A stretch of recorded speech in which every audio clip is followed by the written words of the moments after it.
Hi Best Buds, it's Cathy with Cathy's Garden, and I'm so happy that you've joined me today. Today is hashtag tagmetuesday, and we're going to make a piece of book page ephemera. So let me show you this one. This one is sewn and this one is not sewn. Also, this one has a pocket in it and this one doesn't. There are lots of things that you can do with this project to make it your own. And that's what hashtag tagmetuesday is all about. It's a Facebook group that I have. The link is down below. You will need to accept the rules to join, to be kind to everyone, and that there's no selling on that site. There is one more question. You don't have to have the answer. If you would like it, it's hashtag Cathy Sewing Happiness. So over there, you watch the video for the week, you make yours, then you post your picture of your version of the Tag Me Tuesday projects. I do request that you don't just post what you're working on this week, but you stick to Tag Me Tuesday projects, because we're all making the same project, but they're all going to turn out differently because our personalities come out in our crafting. So on with the piece of ephemera that we're going to make. So here I have a digital from Medieval Mirage. You could use a magazine picture.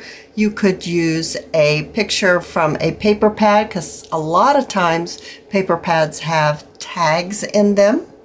So I've got some Sari silk here from Crimson Heart Studios, a little bit of bling, and it's on a book page. Let's open this up.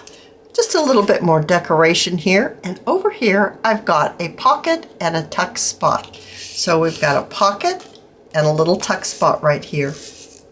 We'll open it up a little further, and I have a little bit more decoration here, and I have a flip pad from those scraps that I have acquired here lately.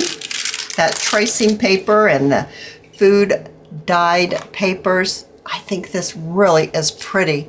Now, you'll want to keep it thin. You don't want to add a whole bunch going on here, because this is only a book page, shall we say, and you don't want it to become too bulky. You could pop it into a pocket or a belly band. You could pop it in some happy mail. I just think it's a wonderful piece to have for your junk journal. Now this one right here, I chose to sew around the edge. I also decided to bring in my stencil, and that is what is right underneath the picture, is the stencil. I placed a little bit of lace here and some bling, and this is a digital from Miss Cog's Crafts. I really like this one. I think it's because it's sewn, and the stencil. Look at that. And then just another picture, a digital. So this one's very simple, but I find it to be very elegant. Once again, I didn't do a whole lot in this one. The other one, remember, I had a pocket and a tuck spot. So you can just make it as you wish. So here are my writing papers. Now I have 1, 2, 3, 4 pages in my flip book, and it just folds right back up like that. It's nice and thin. It stays closed basically on its own. And let's get to making it, shall we? So you're going to need 2 pages from your book. Whatever size book that you want to use, you're going to need 2 pages. I'm going to use my Yoo-Hoo glue stick, and I'm going to apply my glue to one of my pages. I'm just going to look here. It doesn't matter for this one, but yeah, I'd like to place my glue on this one here. So adding my glue stick onto my paper, I'm going to go around the edge the best I can. I've got a big glob of glue right over here. Now it's on my mat. So let's see if I can get it wiped up. That's not wiping, it's smearing. It's okay, it'll be fine. Now I'm going to take this page and I'm going to marry it with this one. I'm actually going to turn it upside down. I really don't think it matters because we're making a trifold, but I kind of like to get in the habit of doing that, and then when it is important, I will not forget. Now, this is the part that I have the trouble with, and that's lining something up on top of another piece and trying to get it to be, you know, leveled up or even. I think this is where it came out of the book. I'm going to try it this way. This is just where I don't do so good. All right, so I'm just smoothing it out. And obviously my pages are not the same size, even though they came out of the same book. It'll be all right. So I want this to dry before I go folding it, because, you know, bad things happen when I fold wet, glued papers. All right, I think it's pretty dry. So what I want to do is I'm going to kind of, let's see, I think I want this one to be my front. I'm going to just kind of marry them up like this. I'm not going to measure, heaven forbid. I tried measuring the other day and that just went terrible. So I'm just going to fold it like this and then just fold it over like this. Alrighty, now did I get fairly straight? It's pretty straight. How about that? Pretty straight. Now, I also noticed that, yeah, I need to do a little cleanup here on my papers.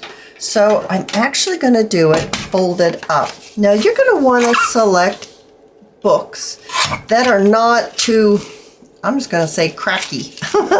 They don't have a, you know, when you fold them, they're not going to crack on you, because you really don't want cracked papers for this one. Although, if you happen to have that happen, you can always use washi on the side and clean it up that way, or some glue. But I'm just, you know, I tried it when I first started trying to figure out what we're going to do this week, and one of my 2 pages that I selected cracked, and I went, oh, no, I'm not doing that. So that's why I happened to mention it.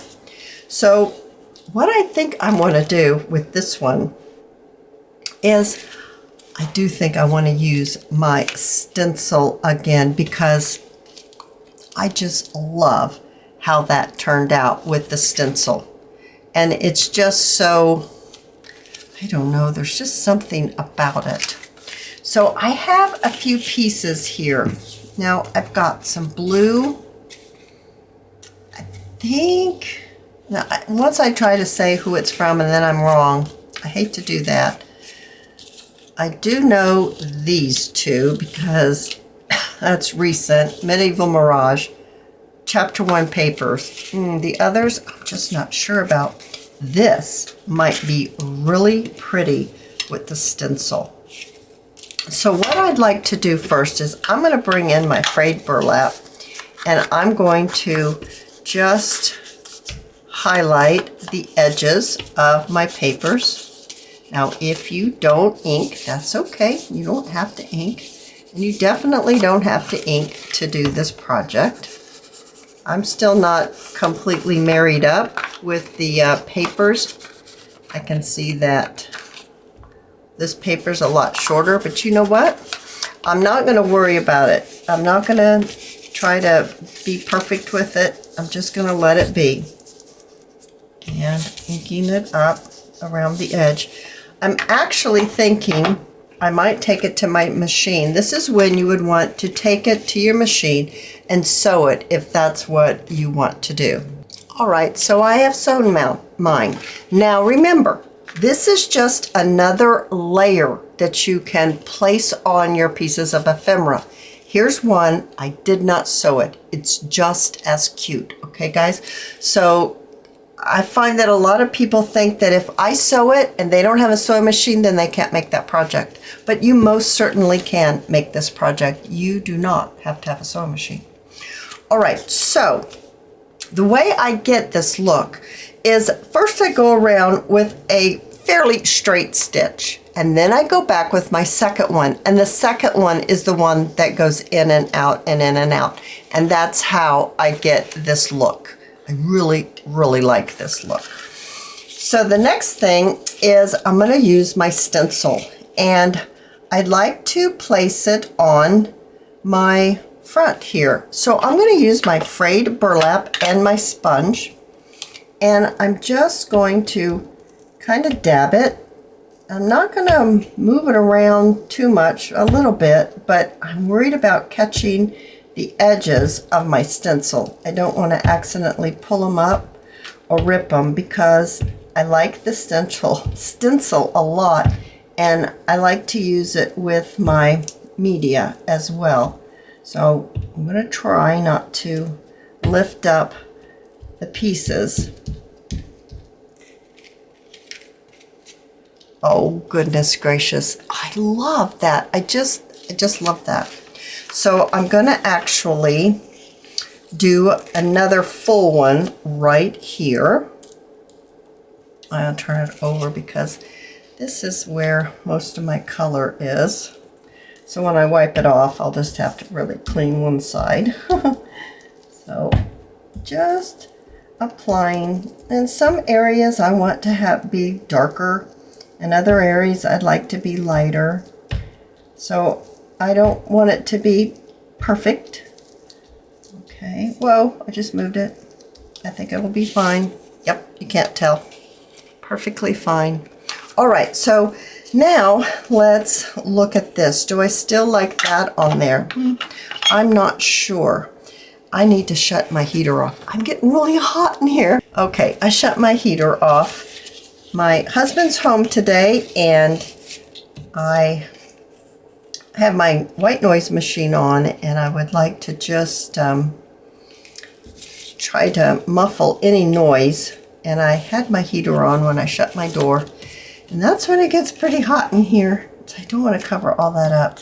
I liked this, and I really liked this. I think this really goes well, and I almost kind of like it offset like that.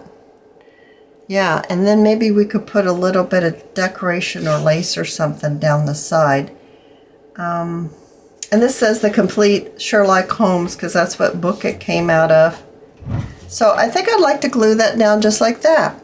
So with my art glitter glue, I'm going to do just that.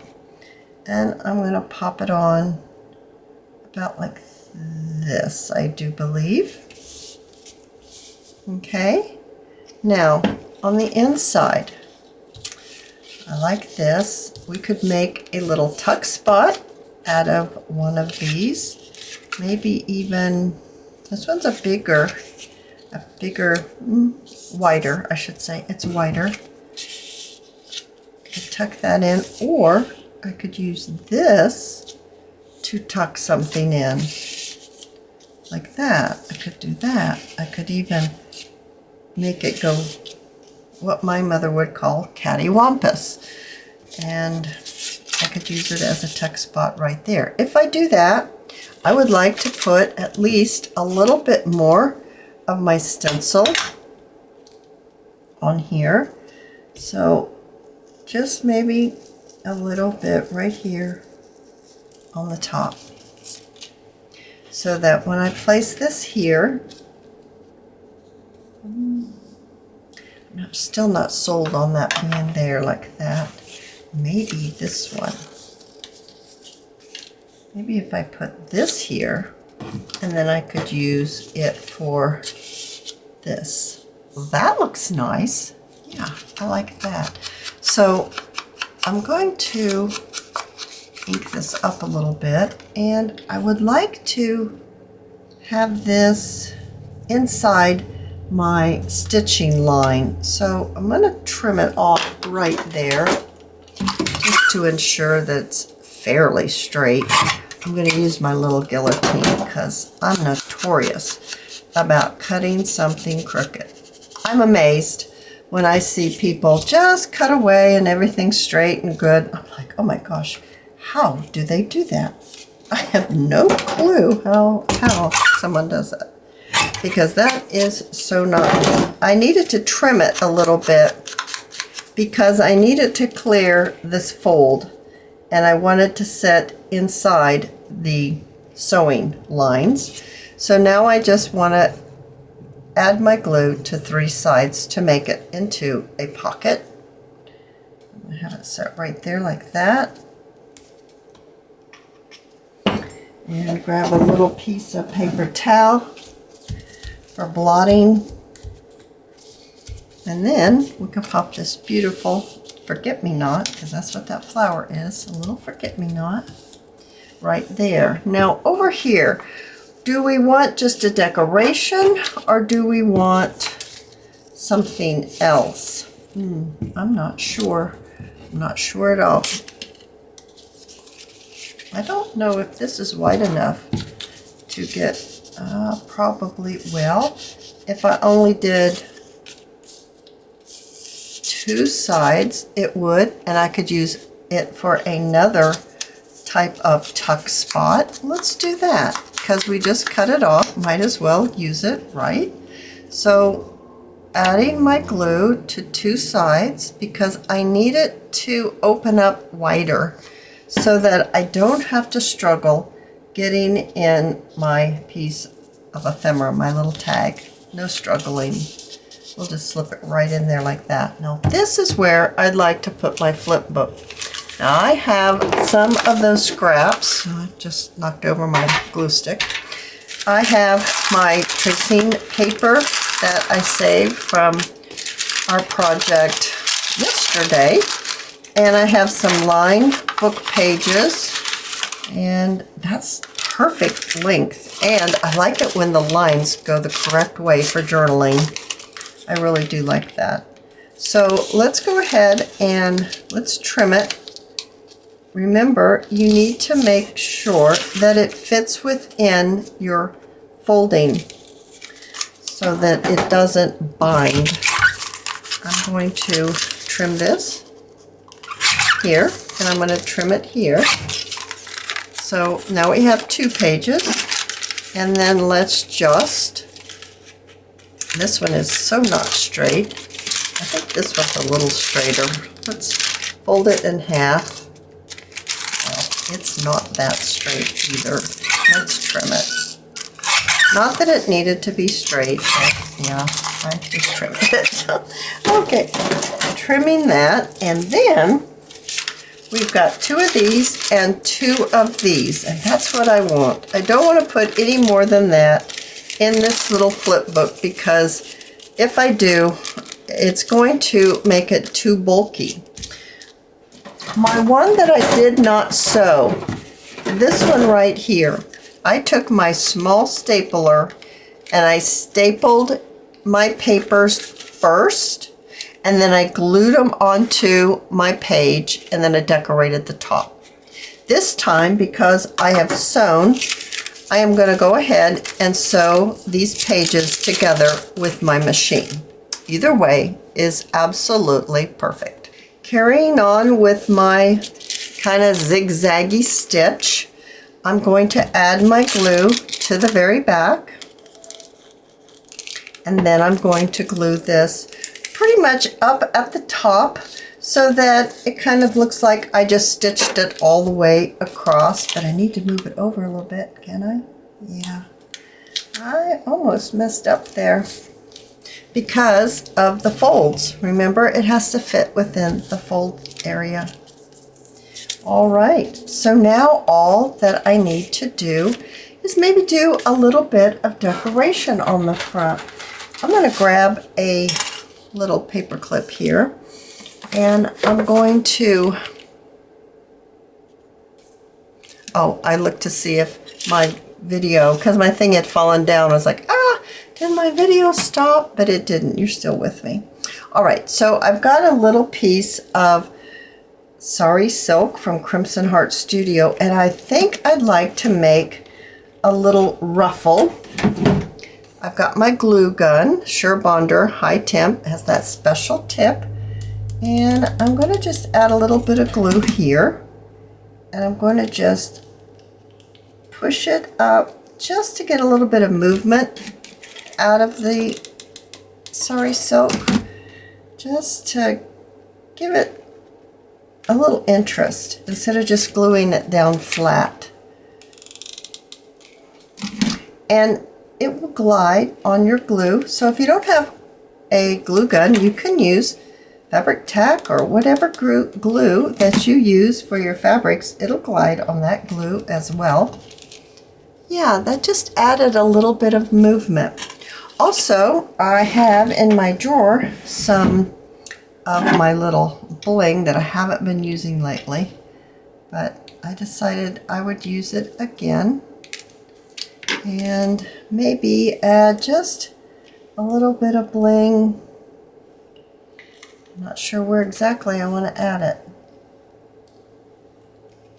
I think on the top this time, someplace maybe a little different. I think this is an easy and a great way not only to use your book pages, but to add some interest into your junk journaling. I hope you've enjoyed this video, and if you have, please give me a thumbs up. I invite you to subscribe to my channel, and I'll see you in my next video. I'll see you there, guys. Bye now.